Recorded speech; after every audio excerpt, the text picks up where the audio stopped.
नमस्कार, राष्ट्रभोज से मैं पवन केसवानी। ईमानदारी का चोला ओढ़कर राजनीति करने वाले नेताओं के बारे में हमने पहले भी विमर्श किया है। आज मैं ऐसे दो नेताओं के बारे में बात करूंगा, जिनमें से एक जेल से जमानत पर है और एक जेल जाने की तैयारी में है। दोनों में समानता यह है कि दोनों ही मुख्यमंत्री के पद का स्वाद चख चुके हैं। इनमें से एक तो मौजूदा मुख्यमंत्री हैं, नाम तो आप समझ ही गए होंगे, अरविंद केजरीवाल। इनकी कट्टर ईमानदार वाली छवि के अलावा जिस तरह की आपराधिक पृष्ठभूमि एक के बाद एक सामने आ रही है, वो बेहद हैरान करने वाली है। और दूसरे हैं छत्तीसगढ़ के पुराने मुख्यमंत्री भूपेश बघेल, जिनका नाम महादेव सट्टा ऑनलाइन के मामले में सामने आया। आरोप लगा कि इन्होंने एक्सटॉर्शन मनी ली है 508 करोड़ की। बाकायदा इनके विरुद्ध एफआईआर दर्ज हुई है, 7 धारा इनके विरुद्ध लगी हुई है। फिलहाल भूपेश बघेल की गिरफ्तारी की तैयारी चल रही है। इस समय देश में लोकसभा चुनाव का माहौल है। 4 चरण के चुनाव हो चुके हैं, 379 सीटों के चुनाव हो चुके हैं। आने वाली 20 मई को 49 सीटों के मतदान के बाद 428 सीटों के जब मतदान हो जाएंगे, सिर्फ 2 चरणों के मतदान बचेंगे और 4 जून की वो तारीख भी सामने आएगी, जिसके परिणाम को जानने समझने के लिए अभी से ही लोगों में गजब का रोमांच है। लेकिन उससे पहले छत्तीसगढ़ में जिस तरह का होमवर्क चल रहा है, उस पर यदि गौर किया जाए तो आपको यकीन हो जाएगा कि शासन चलाने के लिए इच्छा शक्ति और ईमानदारी क्या मायने रखती है। छत्तीसगढ़ में जहां एक के बाद एक नक्सलियों का सफाया हो रहा है, बीते 4 महीने में ही 100 से ज्यादा नक्सली मारे जा चुके हैं। नक्सलियों के गढ़ में, नक्सलियों के मान में घुसकर जिस तरह से हमारे जांबाज जवान जिस तरह से नक्सलियों का सफाया कर रहे हैं, उससे यहाँ एक बहुत बड़ा प्रश्न यह खड़ा होता है कि ये कार्रवाई पहले भी हो सकती थी। 5 साल तक भूपेश बघेल की छत्तीसगढ़ में सरकार रही और 2013 में जिस तरह से झीरम कांड हुआ, कांग्रेस के फ्रंट लाइन के लगभग सारे नेताओं को नक्सलियों ने मौत के घाट उतार दिया। तब कांग्रेस की ओर से ये दावा किया जाता था कि हमारी सरकार आएगी तो हम इस हमले का राजफाश करेंगे। 5 साल तक भूपेश बघेल मुख्यमंत्री रहे। वो तो यहाँ तक दावा करते थे कि सबूत मेरे जेब में है। 5 साल तक सरकार रहने के बाद न तो वो सबूत आया और न ही सीबीआई जांच की तैयारी हुई और न ही आज तक असल गुनाहगारों की तस्वीरें सामने आई। हालांकि कुछ नक्सल नेताओं के नाम सामने आए, कुछ गिरफ्तारियां हुई, लेकिन इसके पीछे जो साजिश थी, साफ तौर पर जिस तरह से कवासी लखमा की भूमिका थी, जो 5 साल तक भूपेश बघेल के हम कदम बने रहे, जिम्मेदार मंत्री रहे, उन पर लगातार उंगलियां उठती रही, लेकिन कवासी लखमा का कुछ नहीं हुआ। वो तो अपने मस्खरे अंदाज में खुद को ऐसे साबित करते रहे कि जैसे वो बहुत इनोसेंट है। इसके अलावा भूपेश बघेल सरकार में जो कुछ भी हुआ, उससे छत्तीसगढ़ की काफ़ी बदनामी हुई। राष्ट्रीय स्तर पर जो छवि खराब हुई, खासकर महादेव सट्टा ऐप वाले मामले में, पूरे भूपेश बघेल के कार्यकाल को यदि किसी एक बड़े कारण से जाना जाएगा तो वो है महादेव सट्टा गेमिंग ऐप को फलने फूलने देने के लिए संरक्षण देना। ईडी ने जिस तरह के आरोप लगाए हैं और उन आरोपों के समर्थन में जिस तरह के सबूतों को प्रस्तुत करने की तैयारी हो रही है, उसका अंजाम गिरफ्तारी से होकर जाता है। और उस अंजाम के बाद जाहिर तौर पर छत्तीसगढ़ में एक नया विमर्श शुरू होगा। भूपेश बघेल जिस तरह से अपने ऊपर एफआईआर दर्ज होने के बाद असहज होकर मीडिया को बयान दे रहे थे, उस घटना को हालांकि 2 महीना हो गए हैं, तब भूपेश बघेल की भाव भंगिमा कैसी थी, उनकी बॉडी लैंग्वेज को एक बार आप गौर करें, उसके बाद उनकी राजनीति से जुड़ी कुछ और महत्वपूर्ण बातें होगी। जब आपके जो एफआईआर हुआ है उसमें मेरा नाम नहीं है, उसमें नेतागण अधिकारीगण, जब एफआईआर में मेरा नाम है तो अधिकारीगण का भी नाम आना चाहिए था। और जब इसमें अधिकारियों के भी नाम नहीं डाले हैं सूची में, तो मेरा भी नाम नहीं होना था। छत्तीसगढ़ में विधानसभा चुनाव के बाद जिस तरह का तख्ता पलट हुआ, भारतीय जनता पार्टी की सरकार बनी। नई सरकार ने सीजीपीएससी और बीरनपुर में भुवनेश्वर साहू हत्याकांड की सीबीआई जांच की अनुमति दे दी है। अन्य केंद्रीय एजेंसियां विभिन्न मामलों में जहां पहले ही जांच कर रही है, वहां भूपेश बघेल सरकार के दौरान हुए शराब घोटाले और कोल स्कैम के अलावा गोबर घोटाले जैसे तमाम ऐसे घोटाले से जुड़ी हुई घटनाएं हैं जिससे कांग्रेस से ज्यादा भूपेश बघेल की छवि खराब हुई। दरअसल भूपेश बघेल ही सरकारी जनसंपर्क विभाग के माध्यम से जिस तरह से खुद का चेहरा चमकाने का 5 साल तक काम करते रहे, उस चमकदार से दिखने वाले चेहरे में हकीकत नहीं थी। आखिरकार जनता ने जब अपना फैसला सुनाया और कांग्रेस को महज 35 सीटें दी, तो वहां से एक बात स्पष्ट है कि पहले के मुकाबले अब जनता कई गुना ज्यादा जागरूक हो चुकी है। काम नहीं करने वालों को सीधे बाहर कर दिया जाता है। सोशल मीडिया का दौर है, हर तस्वीर वीडियो निकलकर सामने आती है। लोग प्रश्न का प्रतिप्रश्न करते हैं और काम का हिसाब भी लेते हैं। मौजूदा समय में विष्णुदेव की जो सरकार है उनका भी हिसाब लिया जाएगा। हालांकि सरकार को बहुत कम समय मिले। जैसे ही शपथ ग्रहण हुआ, दिल्ली में भारतीय जनता पार्टी की राष्ट्रीय कार्य परिषद की बैठक हुई और लगातार लोकसभा चुनाव की तैयारी के दौरान ऐसा माना जा रहा था कि नई सरकार के लिए अभी अनुकूल वातावरण नहीं है। 4 जून को जैसे ही मतगणना होगी, हालांकि परिणाम छत्तीसगढ़ के मामले में लगभग स्पष्ट है कि यहां कम से कम भारतीय जनता पार्टी को 10 सीटें मिलेगी। हालांकि दावा 11 की 11 सीटों का किया जा रहा है और इसकी संभावना भी है, क्योंकि जब से छत्तीसगढ़ का निर्माण हुआ है, विषम से विषम हालातों में भारतीय जनता पार्टी को 9 से कम कभी सीट नहीं मिली। और जिस तरह के सर्वे नतीजे आ रहे हैं, हालांकि एग्जिट पोल और ओपिनियन पोल की मनाही है, बावजूद इसके नेताओं के अपने दावे हैं। ग्राउंड पर जाकर हम भी इस बारे में लगातार अध्ययन कर रहे हैं। यहाँ माहौल भारतीय जनता पार्टी की पक्ष में नजर आ रहा है। छत्तीसगढ़ में भाजपा की सरकार के सामने लोकसभा चुनाव के बाद एक और बड़े चुनाव की तैयारी करने की चुनौती होगी।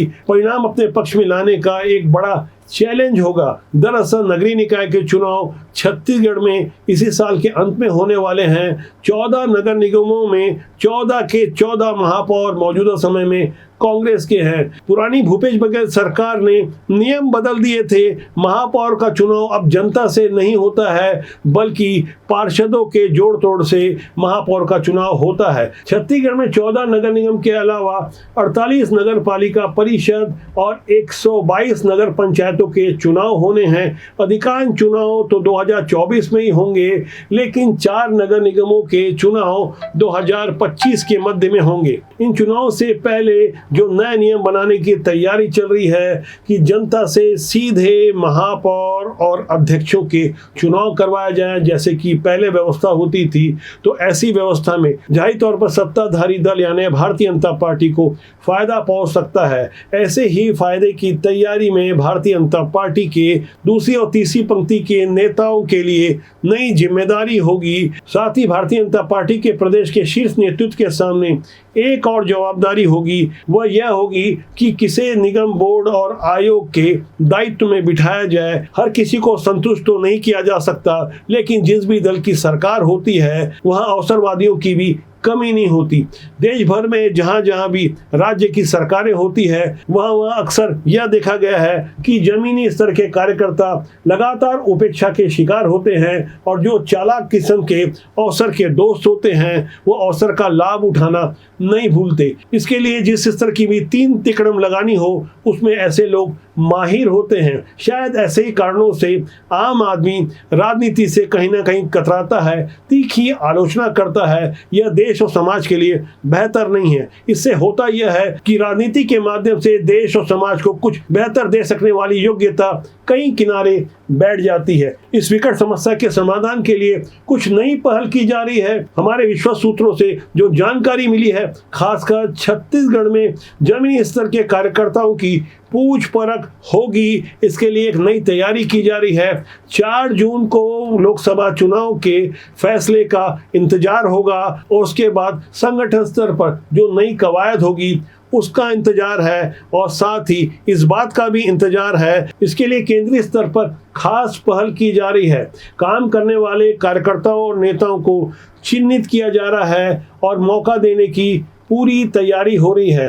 पूर्व में जब डॉक्टर रमन सिंह की 15 साल सरकार रही और खासकर सरकार के आखिरी के 3-4 साल जिस तरह से सरकार और डॉक्टर रमन सिंह और उनके पूरे मंत्रिमंडल के लिए 3-4 साल राजनीतिक लिहाज से जिस कदर बुरे रहे, उस बुरे अनुभव से सबक लेकर जो नई तैयारी हो रही है उसमें सत्ता का विकेंद्रीकरण भी शामिल है। यानी किसी एक व्यक्ति की डिक्टेटरशिप नहीं चलेगी, सत्ता का ध्रुवीकरण बिल्कुल बर्दाश्त नहीं किया जाएगा। इस बदले हुए हालात के लिए जो नई रणनीति प्रस्तुत की जा रही है उस बारे में मैं आगे कुछ मजबूत खुलासे करूंगा। लगातार हमारे पास नए नए अपडेट्स आ रहे हैं। बदले हुए हालात की कुछ और नई तस्वीरों को हमको समझना पड़ेगा। दिल्ली में 7 लोकसभा सीटों के लिए चुनाव हो रहे हैं, जिसमें 4 में आम आदमी पार्टी चुनाव लड़ रही है कांग्रेस के साथ मिलकर, और कांग्रेस आम आदमी पार्टी के साथ 3 सीटों पर अपने कैंडिडेट उतारे हैं। उसमें कन्हैया कुमार जिन्हें जोरदार झापड़ पड़ी है, ये तस्वीर भी सोशल मीडिया में वायरल हो रही है। वो दिल्ली में कांग्रेस के कैंडिडेट हैं, वही दिल्ली जहां जेएनयू में भारत तेरे टुकड़े होंगे इंशाअल्लाह इंशाअल्लाह के नारे लगे थे, और कन्हैया कुमार उसी टुकड़े गैंग के एक प्रमुख पोस्टर बॉय बनकर उभरे थे। तब भी राहुल गांधी उनके उस आंदोलन को समर्थन देने मौके पर पहुंचे थे। अब जब कन्हैया कुमार जो धूर वामपंथी कहलाते हैं, उन्हें एक हिंदूवादी नेता ने सिर्फ इसलिए उन्हीं के लोगों के सामने जोरदार तमाचा मारा क्योंकि वो उनकी पुरानी हरकतों का बदला लेना चाहते थे। इस घटना को समझने के लिए आप ये वीडियो देखिए। आराम से भैया, ओ भैया, अरे अरे अरे अरे हमने उदाहरण सेट करा है कि जो इंडियन आर्मी का अपमान करेगा, जो हमारे भारत के टुकड़े करेगा, जो अफजल जैसे आतंकवादियों को कहता है कि अफजल तेरे कातिल जिंदा है और हम शर्मिंदा है, उसका यही इलाज होगा भाई। आज़ादी के बाद 50 और 60 के दशक के जो नेता उभर कर सामने आए, उनकी आज भी मिसालें दी जाती हैं, जिन्होंने घर द्वार बेचकर राजनीति के माध्यम से देश और समाज की सेवा की। लेकिन मौजूदा दौर में क्या राजनीति के कोई सिद्धांत और मूल्य अभी भी जीवित हैं? यह प्रश्न आम जनता की ओर से इसलिए खड़ा किया जाता है क्योंकि अरविंद केजरीवाल जैसे कट्टर ईमानदार की छवि वाले नेता जब जेल जाते हैं शराब घोटाले के मामले में, तो वहां एक बात स्पष्ट हो जाती है कि माननीय न्यायालय ने उन्हें कभी भी शराब घोटाले के मामले में जमानत नहीं दी। वो हैरान करने वाला फैसला था जब सुप्रीम कोर्ट ने वहां चुनाव प्रचार के लिए उन्हें छूट दी। तो ऐसे माहौल में अरविंद केजरीवाल को लग रहा होगा कि वो जेल में ही बेहतर थे, क्योंकि जेल से छूटने के बाद उनके साथ उनके घर में जो बहुत बड़ा खेला हो गया, वहां से अरविंद केजरीवाल उनकी टीम को समझ में नहीं आ रहा है कि अब क्या होने वाला है।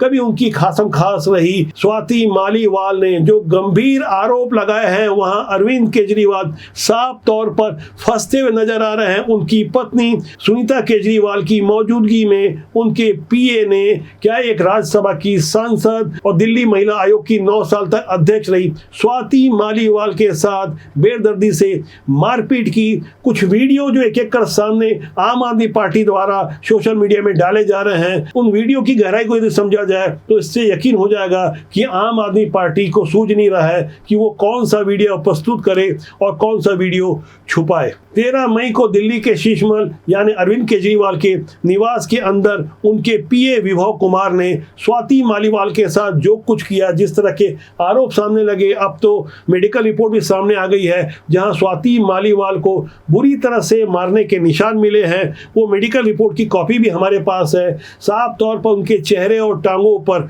चोट के गंभीर निशान हैं। लेकिन उस घटना के बाद एक दूसरे एंगल का वीडियो सोशल मीडिया में डाला गया। अब एक के बाद एक दूसरा वीडियो भी सामने आया है। यह दूसरा वीडियो 2 जगह से कट है। एक अंदर का दृश्य है, कुछ बाहर का है, जिसमें साफ तौर पर महिला सुरक्षा कर्मी लगभग धक्का मारते हुए धकियाते हुए राज्यसभा की सांसद स्वाति मालीवाल को घर से बाहर निकाल रहे हैं। ये वीडियो आम आदमी पार्टी की ओर से जारी किया गया है, ऐसा दावा किया जा रहा है। इस वीडियो की हालांकि कई मीडिया संस्थान पुष्टि नहीं कर रहे हैं, लेकिन सोशल मीडिया के दौर में कुछ भी नहीं छुपता। 13 मई की घटना के 5 दिन बाद तक अरविंद केजरीवाल ने मुंह में चुप्पी साध रखी है। प्रेस कॉन्फ्रेंस के दौरान जब लखनऊ में प्रेस कॉन्फ्रेंस हो रही थी उनकी अखिलेश यादव के साथ, तब पत्रकारों ने उनसे पूछा तो तो उनका चेहरा छोटा हो गया और वो माइक को दूसरी तरफ खसका दिए, बचाव में उतरे अखिलेश यादव। उस घटना को आप देखिए, उससे आपको यकीन हो जाएगा कि बिना फिटिंग वाली ढीली शर्ट पहनकर 5 रुपए की रोटोमेक लगाने वाले अरविंद केजरीवाल किस तरह की भूमिका निभाते हैं। स्वाति मालीवाल के मामले में अभी तक आप कुछ बोले नहीं है, आपकी और आपके साथ में स्वाति मालीवाल के मामले में अभी तक। अरे उससे ज्यादा जरूरी और चीजें भी हैं, कागज हम निकाल लिए। अरविंद केजरीवाल के जिस पीए विभव कुमार के बारे में आरोप लगा है, उनकी छवि के बारे में कवि कुमार विश्वास का एक वीडियो सामने आया है, जिसमें वो बता रहे थे कि चरित्र हत्या करने के लिए किस तरह से विभव कुमार को तैयार रखा गया था। लाइट उठा रहा है, रख रहा है या कैमरा लगा रहा है, तो मैंने पूछा ये कौन है, तो उसने मुझे बताया कि ये मैंने 10 या 15 हज़ार रुपए पे कबीर जो मेरा फाउंडेशन है उसमें मैंने एक सहायक रख लिया है, पत्रकारिता का कोई कोर्स करके आया है। ये वही सज्जन थे विभव कुमार, जो बाद में द इनफेमस विभव कुमार, जो बाद में अरविंद के पीए बने पहले दिन से। और इस पार्टी में, इस आंदोलन में जितना भी नॉन ग्रास रूट काम हुआ, लोगों की चरित्र हत्याएं करानी, उनके खिलाफ ट्वीट्स कराने, उनके बारे में, फैमिली के बारे में गंदगियां करनी, या मतलब एक तरीके से जैसे कहते हैं कि वो हर तरह के राजदार विभव कुमार बाद में उनके बने।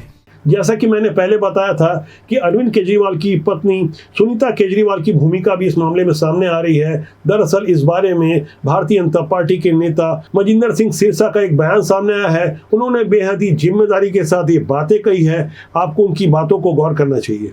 मुझे आम आदमी पार्टी के एक सीनियर लीडर ने बताया, जो मैं बोल रहा हूं बड़े जिम्मेवारी से बोल रहा हूं, जब स्वाति मालीवाल जी को पिटवाया जा रहा था तो सुनीता केजरीवाल जी आदेश दे रही थी कि इनको मारा जाए, पीटा जाए।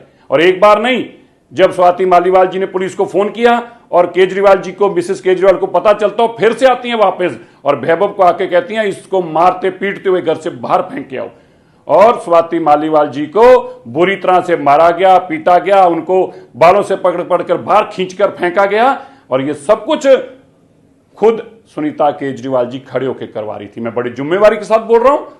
यही कारण है कि वैभव के ऊपर कोई अरविंद केजरीवाल जी कार्रवाई कभी भी नहीं कर सकेंगे, क्योंकि इसके अंदर कार्रवाई करने का मतलब सुनीता केजरीवाल जी के ऊपर भी कार्रवाई करनी पड़ेगी। यानी भाजपा का साफ तौर पर कहना था कि अरविंद केजरीवाल की अर्धांगिनी यानी सुनीता केजरीवाल की इसमें सहभागिता थी। उनके ही देखरेख में स्वाति मालीवाल की बेदर्दी से पिटाई हो रही थी। इस घटना से जिस तरह से बुरी तरह आम आदमी पार्टी घिर गई है, दरअसल घटना 13 मई को हुई और 14 मई को ही राज्यसभा के आम आदमी पार्टी के सांसद संजय सिंह मीडिया के सामने आते हैं और स्वीकार करते हैं कि स्वाति मालीवाल के साथ विभव कुमार ने दुर्व्यवहार किया। इसकी जानकारी अरविंद केजरीवाल को है। संजय सिंह के उस बयान से तब लग रहा था कि मान मनोबल के बाद स्वाति मालीवाल के मामले का पटाक्षेप करवा लिया जाएगा। ऐसा हुआ नहीं। संजय सिंह ने जो कुछ कहा, उनकी बातों से राजनीति के सामान्य जानकार को भी यह पता चल गया कि उनकी बात अरविंद केजरीवाल से हुई होगी, विभव कुमार से हुई होगी। वो अच्छी तरह से पूरे मामले को जानते थे, तभी मीडिया के सामने आकर बयान दे रहे हैं। लेकिन संजय सिंह के उस दावे और बयानबाजी के विरुद्ध जाकर आम आदमी पार्टी की मंत्री आतिशी मरलेना सामने आती है और संजय सिंह को वो गलत ठहरा देती हैं। चंद सेकंड में आम आदमी पार्टी के इन दो बड़े नेताओं की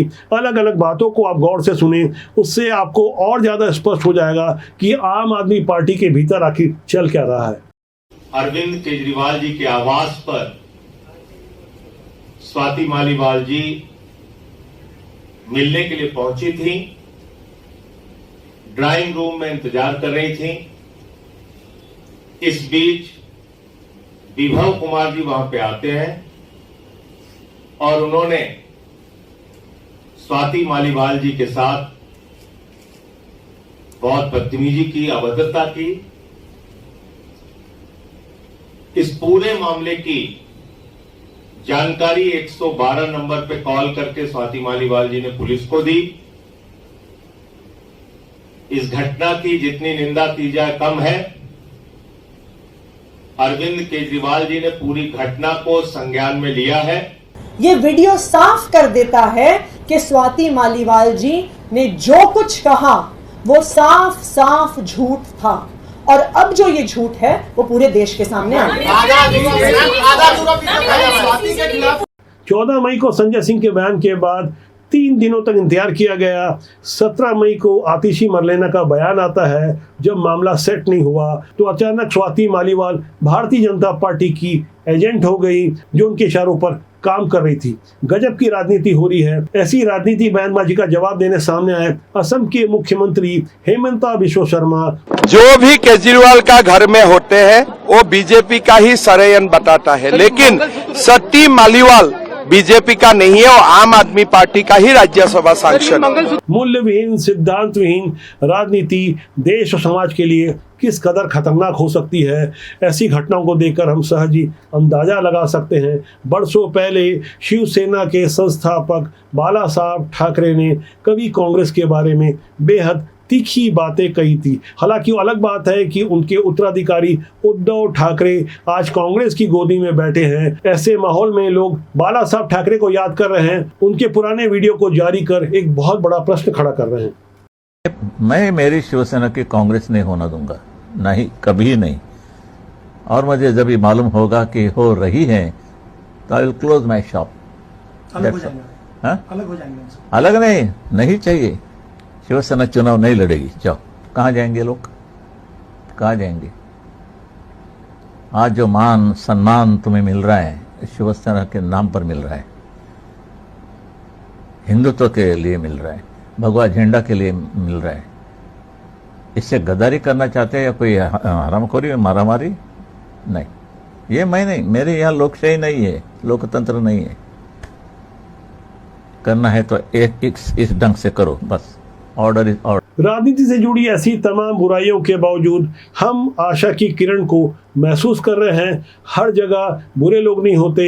सिद्धांत और मूल्यों से समझौता करने वाले वास्तव में राजनीतिक नहीं होते, वो तो अवसर के दोस्त होते हैं। जाहिर तौर पर उनकी ऐसी छवि समाज के लिए बेहतर नहीं होती, लेकिन हमारा मानना है कि राजनीति बुरी नहीं होती, उसमें काम करने लोग अच्छे या बुरे होते हैं। अच्छे लोग जब तक राजनीति में नहीं आएंगे तब तक बुरे लोग सिस्टम पर काबिज रहेंगे। इसलिए बेहतर होगा कि अच्छे लोगों को अपने सामर्थ्य और इच्छा शक्ति से राजनीति में अपनी सहभागिता को सुनिश्चित करना होगा। भीड़ भले ही बुरे लोगों की ज्यादा हो, लेकिन हमें हिम्मत नहीं हारना चाहिए। जीत आखिरकार सत्य की होती है। तो आज के अंक के लिए इतना ही। मेरा आपसे आग्रह है कि राष्ट्रबोध के जनमंच को आप सहयोग प्रदान करें। नीचे नंबर दिए गए हैं, यदि किसी को सहयोग करना हो तो हम उसका स्वागत करते हैं। साथ ही हमारा यह भी आग्रह है कि राष्ट्रबोध रूपी जनमंच को आप देखने, लाइक करने और शेयर करने, कमेंट करने के अलावा सब्सक्राइब जरूर करें, जिससे आपका और हमारा साथ लंबे समय तक बना रहे। नमस्कार।